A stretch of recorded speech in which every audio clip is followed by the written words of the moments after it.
ಚಿಕ್ಕಜ್ಮಾನ್ರೆ, ಚಿಕ್ಕಜ್ಮಾನ್ರೆ,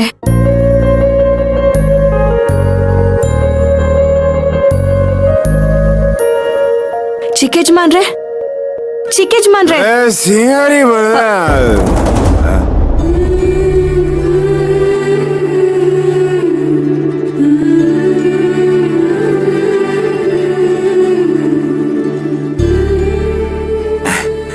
ಬಂಗಾರಿ good morning ಕಣ್ರಿ. ನೀವೇನ್ರಿ ಇಲ್ಲಿ? ಮೊದ್ಲು ನೀವ್ಯಾಕೆ ಇಲ್ಲಿ ಬಂದ್ ಮಲ್ಕೊಂಡಿದ್ದೀರಾ ಅಂತ ಹೇಳಿ. ಹಳ್ಳಿಗ್ ಬಂದಾಗ್ಲೂ ಹೊರಗಡೆನೆ ತಾನೆ ಮಲಗ್ತಾ ಇದ್ದಿದ್ದು, ಹಾಗೆ ಮಲ್ಕೊಂಡಿದ್ದೆ ಅಷ್ಟೇ. ಸುಳ್ಳು ಹೇಳ್ಬೇಡಿ ಚಿಕ್ಕಜ್ಮಾನ್ರೆ, ಮನೆವರೆಗೂ ಬಂದವರು ನಮ್ಮನ್ನ ಎಬ್ಸೋದಕ್ ಆಗ್ತಿರ್ಲಿಲ್ವಾ? ಅಯ್ಯೋ ರೀ, ನಾನ್ ರಾತ್ರಿ ಬಂದು ಬಾಗ್ಲು ತಟ್ಟದೆ ಕಣ್ರಿ, ಆದ್ರೆ ನೋ ರೆಸ್ಪಾನ್ಸ್ಯಾ. ಮತ್ತೆ ಇನ್ನೊಂದ್ಸಲ ಬಾಗ್ಲು ತಟ್ಟಣ ಅನ್ಕೊಂಡೆ, ಆದ್ರೆ ರಾತ್ರಿ ಹೊತ್ತು ತಂಪಾಗಿ ನಿದ್ದೆ ಮಾಡ್ತಿರ್ತಾರೆ, ವೈ ಡಿಸ್ಟರ್ಬ್ ಮಾಡೋದು ಅಂತ ನಾವು ಇಲ್ಲೇ ಬಿಟ್ಕೊಳ್ತಾ ಹಾಗೇ ಪಾಚ್ಕೊಂಡ್ಬಿಟ್ಟಿದೀವಿ. That's all. ಈಗ ಅದೆಲ್ಲ ಯಾಕೆ?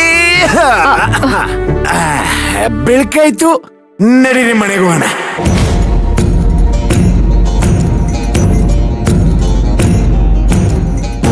ಇಂಥ ಕೆಲಸ ಮಾಡೋದಕ್ಕ ನಿಮ್ಮಮ್ಮ 3 ಜನ ಹೆಣ್ಮಕ್ಳನ್ನ ಎತ್ತಿರೋದು. ಒಬ್ಬೊಬ್ರು ಶ್ರೀಮಂತರ ಮನೆ ಸೇರ್ಕೊಳ್ಳೋದು, ಆಮೇಲೆ ಅವ್ರ ಮನೇನ ಗುಡ್ಸಿ ಗುಂಡಾಂತರ ಮಾಡೋದು.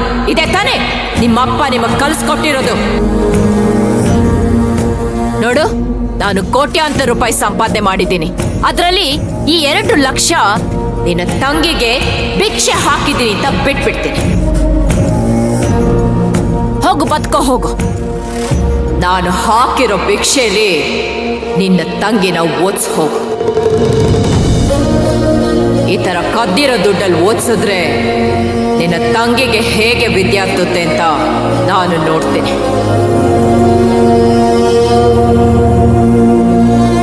ಇಲ್ಲ ಚಿಕ್ಕಜ್ಮಾನ್ರೆ, ನಾನು ಬರೋದಿಲ್ಲ.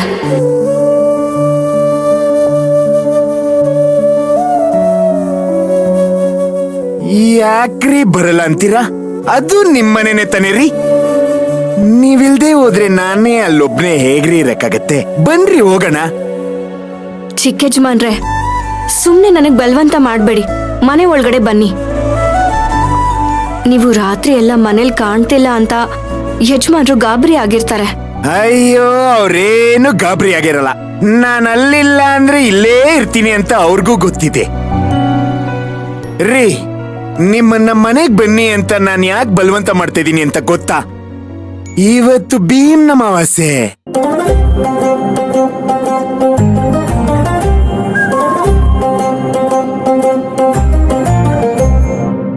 ಇವತ್ತು ಗಂಡನ ಪಾದ ಪೂಜೆ ಮಾಡೋ ದಿವಸ.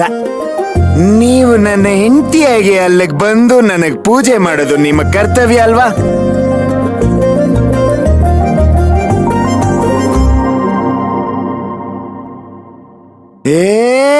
ನೀವೆಷ್ಟೇ ಗುರಾಯಿಸಿ ದುರ್ಗಮ್ಮನ ಈ ಹೊಸ್ಟಲ್ ಸ್ಟ್ಯಾಂಡ್ ಮಾಡಿಸಿದ್ರು ನಾವ್ ಭಯ ಬೀಳಲ್ಲ. ನೋಡ್ರಿ, ಅಲ್ಲಿ ಅವ್ರವ್ರ ಗಂಡಂದ್ರಿಗೆ ಎಲ್ಲ ಪೂಜೆ ಮಾಡ್ತಿದ್ದಾರೆ. ನಾವು ಹೋಗಿ ಅಲ್ಲಿ ಜಾಯ್ನ್ ಆಗ್ಬೇಕಲ್ವಾ? ಅದು ಅಲ್ದೆ ಇದು ನಮ್ಮಿಬ್ರಿಗೂ ಮೊದಲನೇ ಭೀಮ್ ಅಮಾವಾಸ್ಯೆ ಕಣ್ರಿ. ನನಗ್ ಪೂಜೆ ನೀವು ಮಾಡ್ಲೇಬೇಕಲ್ವಾ? ಬನ್ನಿ ಬನ್ನಿ ಹೋಗೋಣ. ನೀವು ನನ್ನ ಜೀವನಕ್ಕೆ ಬಂದಾಗಿಂದ ನಾನು ಅಮಾವಾಸ್ಯೆ ಕತ್ಲಲ್ಲೇ ಬದುಕ್ತಾ ಇದ್ದೀನಿ. ಹಾಗಾಗಿ ನನಗೆ ಯಾವ ಅಮಾವಾಸ್ಯೆನೂ ಲೆಕ್ಕಕ್ಕೆ ಬರೋದಿಲ್ಲ. ನನ್ ಮಾತು ಕೇಳ್ರಿ.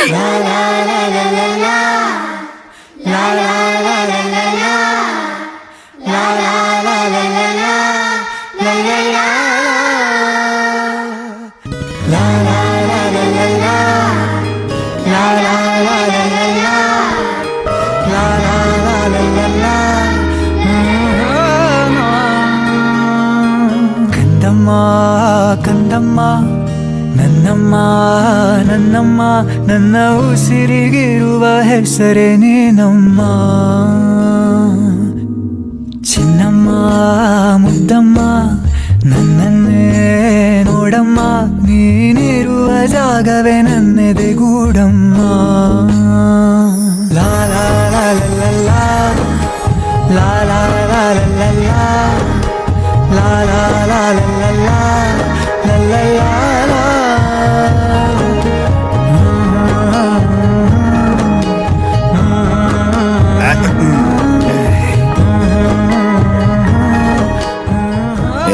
ರೀ, ನನ್ಗಿರೋದ್ ನೀವ್ ಒಬ್ರೇ ಹೆಂಡತಿ ಅಂದ್ಮೇಲೆ ನೀವೇ ಬಂದ್ ಪೂಜೆ ಮಾಡ್ಬೇಕಲ್ವೇನ್ರಿ? ನೀವೇ ಬರಲ್ಲ ಅಂದ್ರೆ ಹೇಗೆ? ನಾನು ನಿಮ್ ಹೆಂಡತಿ ಅಲ್ಲ, ಹೆಂಡತಿ ತರ ಅಂತ ನಿಮಗ್ ಗೊತ್ತಿಲ್ವಾ? ತರನು ಪರನು ಇರೋದು ನೀವೊಬ್ರೇ ಅಲ್ವಾ ಸದ್ಯಕ್ಕೆ. ನೀವಲ್ದೆ ಏನ್ ಪಕ್ಕದ ಮನೆ ಆಂಟಿ ಕೈಯಲ್ಲಿ ಪೂಜೆ ಮಾಡಿಸ್ಕೊಳಕ್ಕಾಗತ್ತಾ? ನಿಮ್ಗಷ್ಟೊಂದ್ ಆಸೆ ಇತ್ತು ಅಂದ್ರೆ ಹೋಗಿ ಅವ್ರ ಹತ್ರನೇ ಪೂಜೆ ಮಾಡಿಸ್ಕೊಳ್ಳಿ. ರೀ, ನನ್ನ ನೋಡಿದ್ರೆ ನಾನು ಆಂಟಿ ಲವರ್ ತರ ಕಾಣಿಸ್ತೀನ? ಸುಮ್ನೆ ಬರ್ಬೇಕು ಅಂದ್ರೆ ಬರ್ಬೇಕು ಅಷ್ಟೇ. ನಾನ್ ಬರಲ್ಲ ಅಂದ್ರೆ ಬರಲ್ಲ. ಅಲ್ಲ ರೀ, ನನ್ ಮಾತ್ ಕೇಳ್ರಿ. ನಿಂತ್ಕೊಳವ, ಯಾಕವ? ತಾರಕಪ್ಪ, ಅದೇನ್ ಇವಳು ಬರಕಿಲ್ಲ ಅಂತಾಳೆ, ನೀವು ನೋಡಿದ್ರು ಬಾ ಅಂತೀರಾ. ಏನ್ ಕತೆ ಅಂತ? ಗ್ರಾನಿ ಕರೆಕ್ಟ್ ಟೈಮ್ಗೆ ಬಂದಿದ್ದೀರಾ ನೋಡಿ. ಗ್ರಾನಿ, ನಾನು ನಿನ್ನ ಹತ್ರ ಒಂದ್ ಪ್ರಶ್ನೆ ಕೇಳ್ತೀನಿ, ನೀನೇ ನನಗೆ ಉತ್ತರ ಕೊಡ್ಬೇಕು.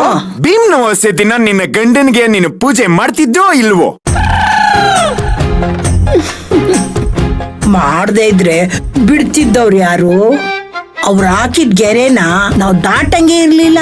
ಅವ್ರ ಸನ್ನೆಲ್ ತೋರ್ಸಿದ್ದನ್ನ ನಾವು ಕಣ್ಣು ಹೊತ್ಕೊಂಡ್ ಮಾಡ್ತಾ ಇದ್ವಿ. ಕೇಳಿಸ್ಕೊಂಡ್ರೇನ್ರಿ? ಇಂಥ ಸಂಪ್ರದಾಯನ ಮೇಂಟೇನು ಪಾಲಿಸ್ಕೊಂಡ್ ಬರ್ತಿರೋ ಅಂತ ಗ್ರಾನಿಯ ಮೊಮ್ಮಗಳು ನೀವು.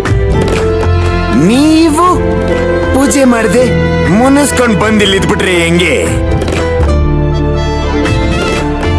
ಬೇಟಾ ಅಂಕಲ್, ನಿಮ್ ಮಗಳಿಗೆ ನೀವಾದ್ರೂ ಬುದ್ಧಿ ಹೇಳಿ.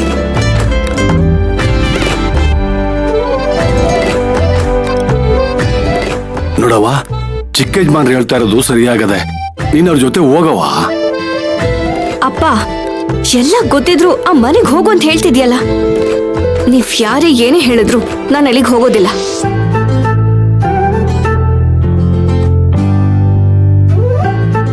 ಹಂಗೆಲ್ಲ ಹೇಳ್ಬಾರ್ದು ಕಣವ.